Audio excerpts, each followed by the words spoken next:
Assalamualaikum warahmatullahi wabarakatuh. Alhamdulillahi rabbil alamin.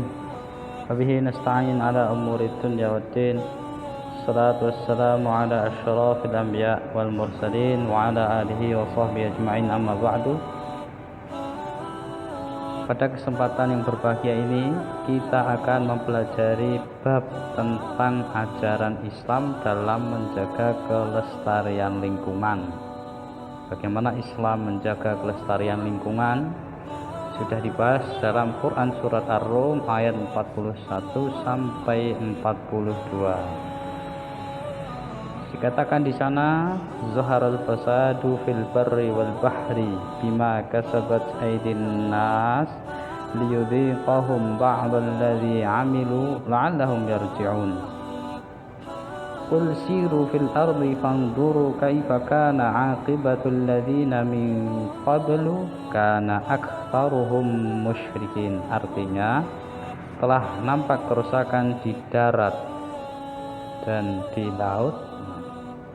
Di darat ini artinya bari, laut, bahri, disebabkan karena aidin nas, tangan manusia. Yudhiqahum ba'dalladzi 'amilu la'allahum yarji'un, supaya Allah merasakan kepada mereka sebagian dari akibat perbuatan mereka agar mereka kembali ke jalan yang benar.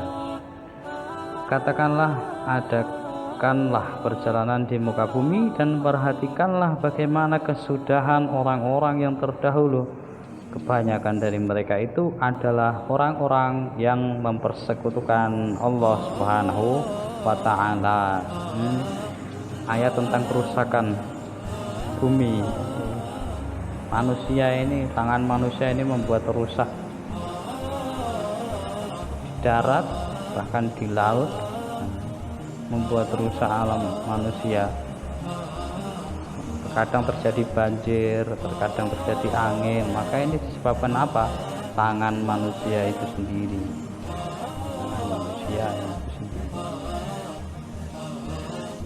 Isi kandungannya, sebagai khalifah manusia mempunyai kewajiban menjaga, mengelola dan melestarikan bumi dan seluruh isinya supaya tidak rusak. Selanjutnya Allah menjelaskan penyebab yang mengakibatkan mereka dibinasakan, karena kan mereka mempersekutukan Allah dengan makhluknya. Sudah jelas di sini. Kemudian sikap dan perilaku yang harus dimiliki pelajar Muhammadiyah: membiasakan diri buang sampah. Nah, ini buang sampah jangan sembarangan. Udah mulai sekarang. Nanti kalau sampah berserakan di mana-mana, banjir, menyalahkan air, menyalahkan kota. Sudah, jangan salahkan siapa-siapa dulu, salahkan diri kita sendiri dulu. Dari hal terkecil, sampah ini misal ada sampah kertas kita buang, dia sembarangan. Setelah itu masuk ke selokan.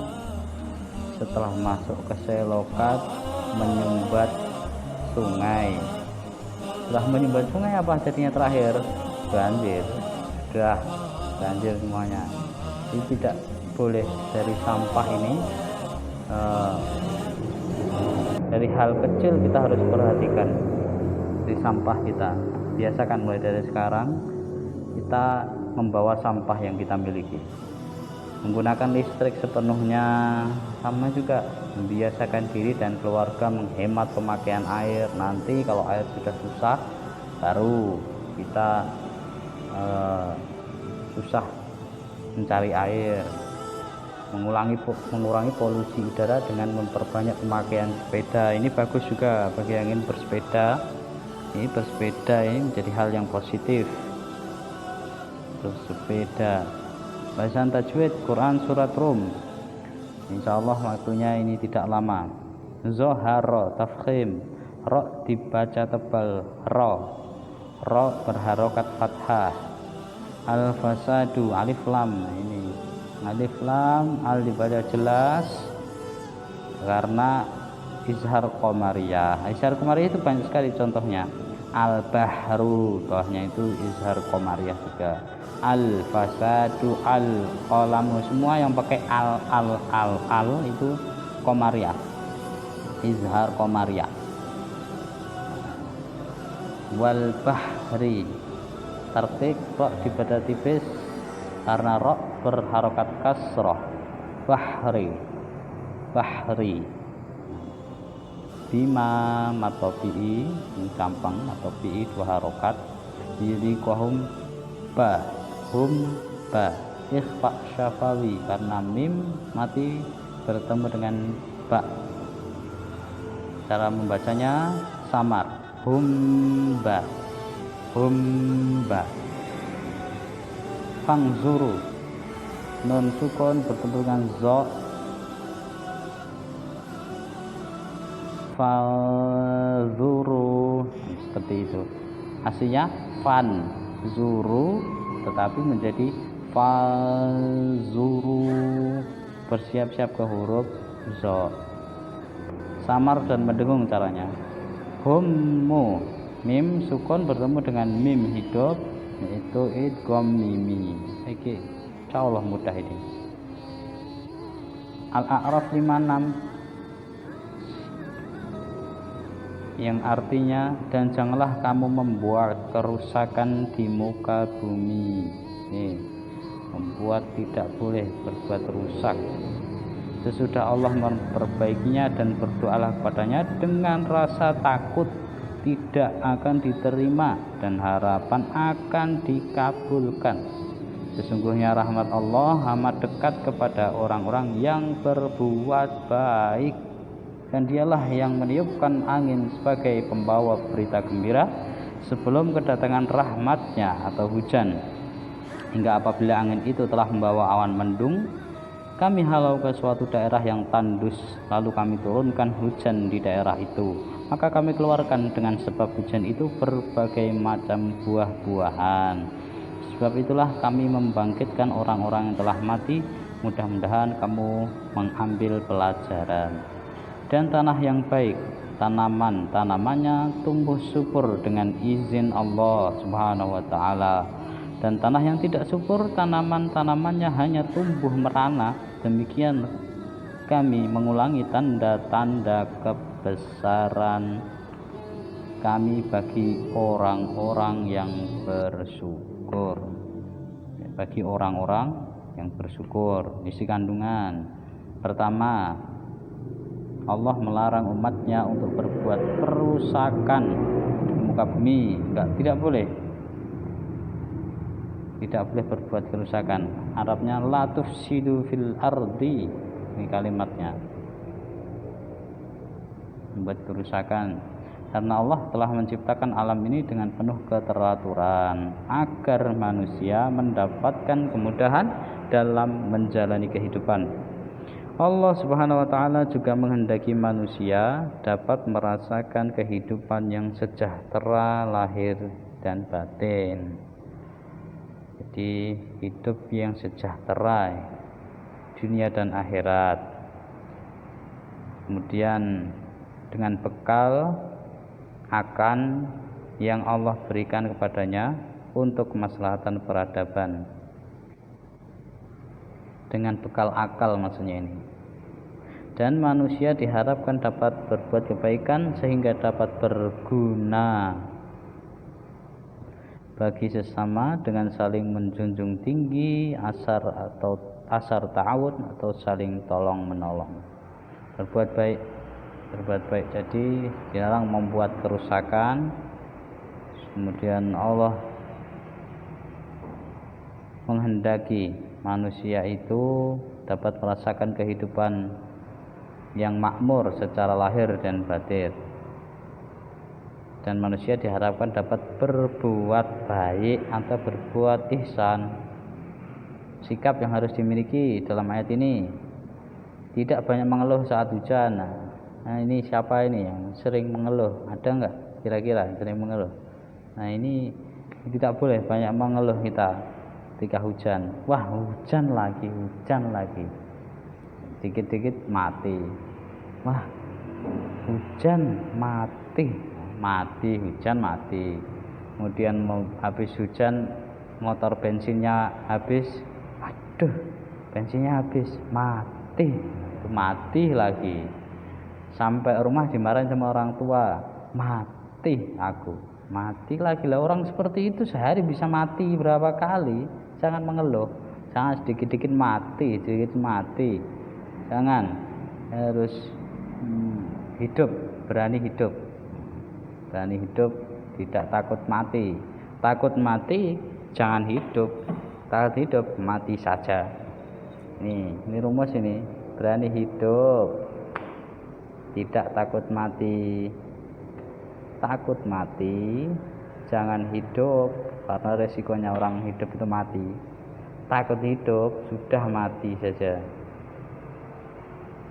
Jadi yang paling bagus yaitu tadi, berani hidup, tidak takut mati. Kalau takut mati jangan hidup, kalau takut hidup mati saja sudah. Kita lanjutkan lagi. Bersyukur saat turun hujan. Ini alhamdulillah, paling mudah dengan mengucapkan alhamdulillah. 2. Tidak mencela angin dan seluruh ciptaan Allah. Anginnya besar, anginnya ini dicela, angin goblok, enggak boleh, dan itu ciptaan Allah. Senantiasa bersyukur dapat hidup di bumi. Nah, kalau tidak bersyukur, yaitu tadi mencela angin, mencela hujan. Hujan goblok, malah dikasih hujan, bingung nggak nanti? Anginnya bodoh, nanti kalau digulung sama angin gimana ini? Ya bisa, jangan. Nantiasa bekerja keras untuk meraih cita-cita. Kerja keras, biasakan diri. Mengiringi kerja keras dengan doa, karena ini penting. Dengan keyakinan akan dikabulkan oleh Allah. Jadi ada satu kata yang bagus ini. Manusia mempunyai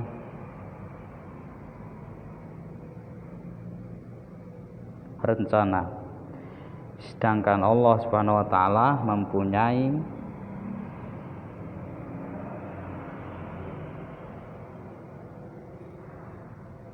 manusia bisa berencana, tapi Allah punya kenyataan, punya takdir. Jadi siapa yang menentukan orang itu sukses atau tidak? Allah Subhanahu wa taala. Allah Subhanahu wa taala. Manusia hanya punya rencana. Allah yang mempunyai kenyataan atau takdir. Maka di sini jangan sampai kita sombong. Ini saya sukses, saya kaya berkat hasil jerih payah saya sendiri. Wah, sombong itu, bahaya, digulung sama anginnya Allah nanti. Bisa jadi. Kalau mau kaya-kayaan, Korun itu ada yang lebih kaya dari Korun, nggak ada. Gulung sama Allah. Maka disebut sampai sekarang harta karun. Adalah kaya. Al-A'raf. Nah ini tajwidnya. Wada'uhu, dal sukun namanya qalqalah. Fanwa izgham bi gunnah. Karena fathah tanwin bertemu dengan wa, huruf idgham bi gunnah ada 4 seperti yang kita sudah ketahui, ya, nun, mim dan wawu, dibaca masuk ke lebur seperti fawwa, khawfau wa tama'an, bukan khaufan wa tama'an, bukan, aslinya memang seperti itu tapi dibaca khaufau wa tama'an.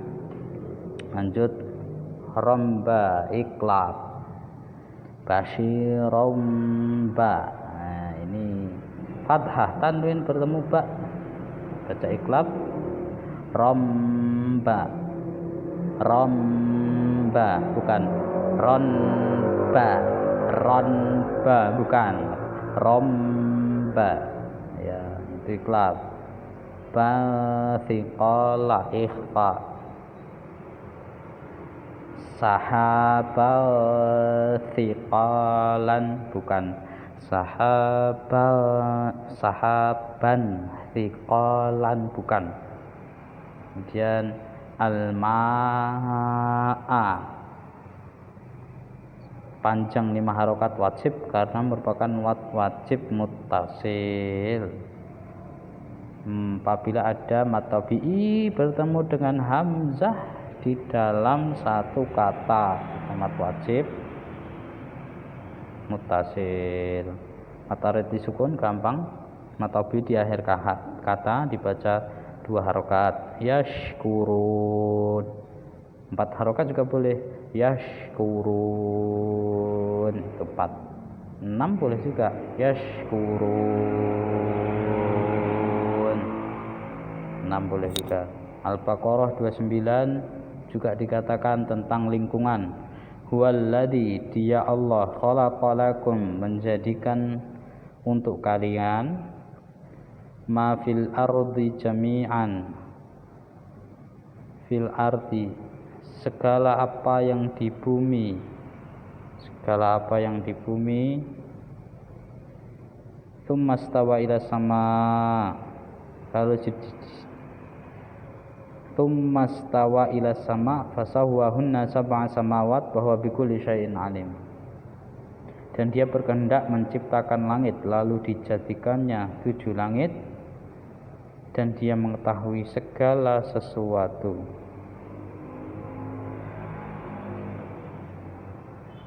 Pembahasan tajwid di sini dari Al-Baqarah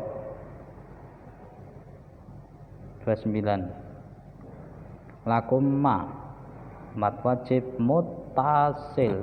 Tajwid ini penting soalnya. Lakum ma, mad wajib muttasil, cara membacanya kumma.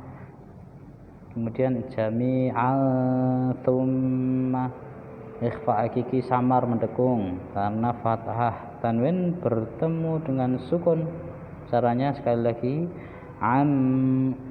jami'an thumma, aslinya an summa tapi dibaca an thumma. Kemudian mad jaiz samai, panjang 2 boleh, 5 boleh. Mad jaiz, maaf, sama ini salah, ini tulisannya mad wajib, harusnya mad wajib muttasil ini. Sama fis samai, karena di satu kata, ini salah. Tidak apa-apa, kita jelaskan bahwa yang benar adalah mad wajib muttasil karena panjangnya itu 5 harokat. Samai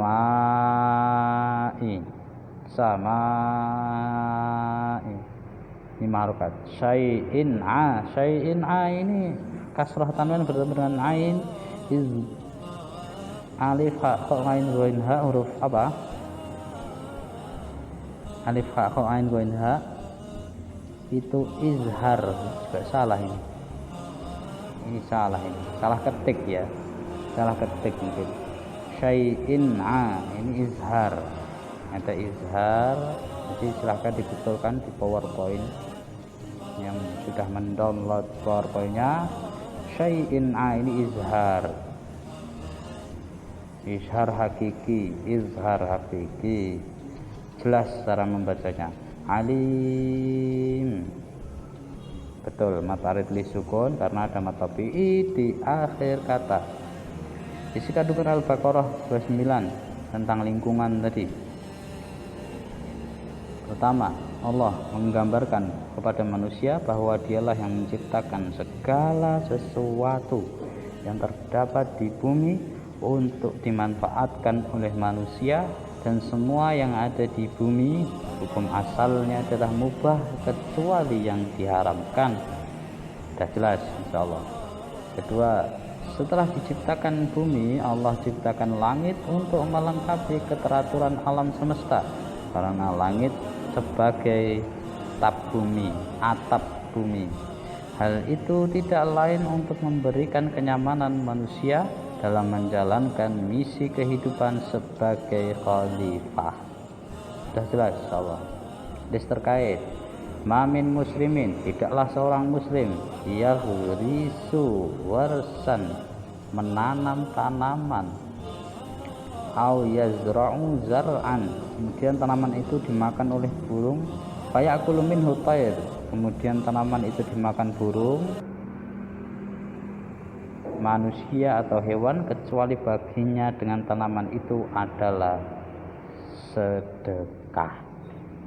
Sudah jelas, kalau seseorang muslim menanam tanaman dimakan burung, manusia atau hewan, maka tidak ada balasan baginya kecuali adalah sedekah. Orang tersebut mendapatkan pahala sedekah di sisi Allah Subhanahu wa taala. Di sini mengungkap kemuliaan orang yang suka menanam pepohonan. Segala sesuatu yang dimanfaatkan dari tanaman yang ia tanam akan dinilai ibadah. Demikian kemuliaan orang yang gemar menjaga kelestarian hidup. Oleh karena itu Allah memberikan pahala bagi yang selalu mengalir atas manfaat yang diambil dari sebuah pohon yang ditanam. Inilah kesejukan Islam, selalu mengajarkan kebaikan dalam segala hal. Sikap yang harus dimiliki pelajar Muhammadiyah, gemar menanam pohon, ini harus dilestarikan loh. Menanam pohon ini kalau nanti kita tidak mulai minimal satu pohon, besok tidak ada pohon lagi, bingung juga kita. Kemarin saya habis menanam 30 pohon pisang, 30 bibit pohon pisang, biar rindang-rindang. Pisangnya bisa diambil, jual, nah, bisa untuk makan juga.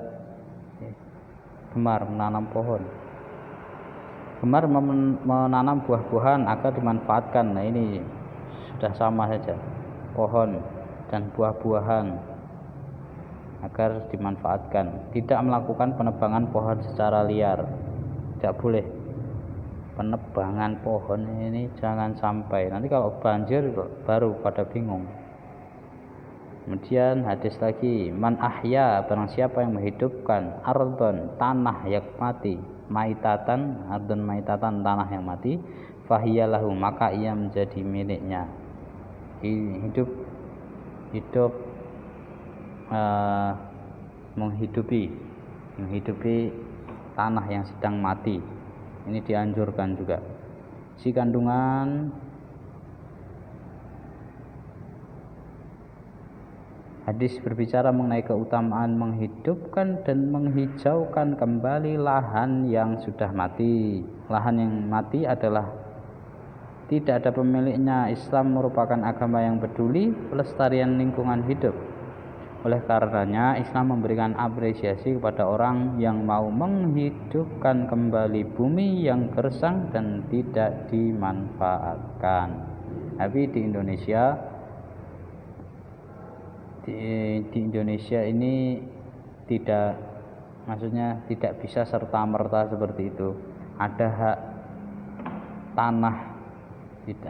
tanah yang memang itu sudah diatur bagus oleh pemerintah. Jadi harus apabila mempunyai tanah tersebut ya harus diperjualbelikan. Kalau bukan milik haknya ya tidak bisa untuk ditanam, kecuali kalau mendapat izin dari pemiliknya baru boleh ditanam. Kalau tidak mendapat izin tidak boleh ditanam-tanam, karena ada hukum yang sudah mengatur di Indonesia dan itu sudah bagus. Sikap dan perilaku yang dimiliki, ini sudah terakhir. Peduli terhadap kerusakan lingkungan, harus peduli. Rusak enggak boleh merusak. Memanfaatkan pekarangan rumah untuk ditanami pepohonan yang bermanfaat. Yang punya pekarangan di depan rumah, tanamlah pohon di situ biar rindang. Bukankah kalau ada rumah kemudian kita lewat di depan rumah itu ada pohon yang rindang, bisa untuk berteduh, itu kita melihat dengan enak, dengan nyaman. terus ada anak-anak yang main di bawahnya juga enak. Ya kalau kita punya pekarangan, tanamilah pohon, baik itu yang berbuah maupun yang rindang daunnya, yang bermanfaat untuk mengurangi sinar matahari. Tidak membuang sampah kimia di sembarang tempat sehingga dapat merusak lingkungan sekitar. Banyak sekali nih plastik, ini sampah-sampah tadi kita mulai harus mengatur lagi. Kita analogikan sekali lagi sampah ini, karena ini sangat penting. Kita buang sampah, kemudian sampah itu terbawa oleh air masuk ke dalam selokan. Selokan tersebut nantinya akan mampet. Selokan ini akan mampet sehingga air ini masih di sini terus. Lah, kalau banjirnya di sini saja, kita itu masih merugikan orang ini. Itu sudah merugikan kita. Tapi kalau banjir ini sampai segini, nah ini kita juga bisa rugi sendiri nanti ya. Ini jangan sembarangan kita buang, wah cuma sampah satu saja nggak ada nilainya. Jangan sampai sembarangan seperti itu. Ini sampah ini bisa berakibat merugikan diri, merugikan orang lain, bahkan bisa merugikan diri sendiri, bahkan bisa nanti kalau punya anak cucu rugi juga dari sampah itu. Bahaya. Jadi tujuan kita mempelajari bab tentang menjaga kelestarian lingkungan ini agar kita bisa benar-benar sadar bagaimana kita menjaga lingkungan ini. Lebih-lebih Allah sudah memberitakan di surat Ar-Rum, tangan manusia itu yang menyebabkan rusaknya apa yang ada di darat dan di laut. Siapa yang melakukan itu? Itu orang-orang yang tidak bertanggung jawab, orang-orang musyrik, orang-orang yang tidak percaya akan Allah Subhanahu wa taala. Kalau kita runtut terakhir, berarti orang yang masih membuang sampah, ya berarti belum bisa menjaga kelestarian lingkungan dan belum bisa mengamalkan apa yang sudah ada di dalam Quran surat Ar-Rum ayat 41 sampai 42 ini. Akhir kata, semoga kita diberi kekuatan, diberi kemudahan, keistiqomahan untuk selalu menjaga kebersihan dan menjaga lingkungan. Nasrun minallah wa fathun qarib. Assalamualaikum warahmatullahi wabarakatuh.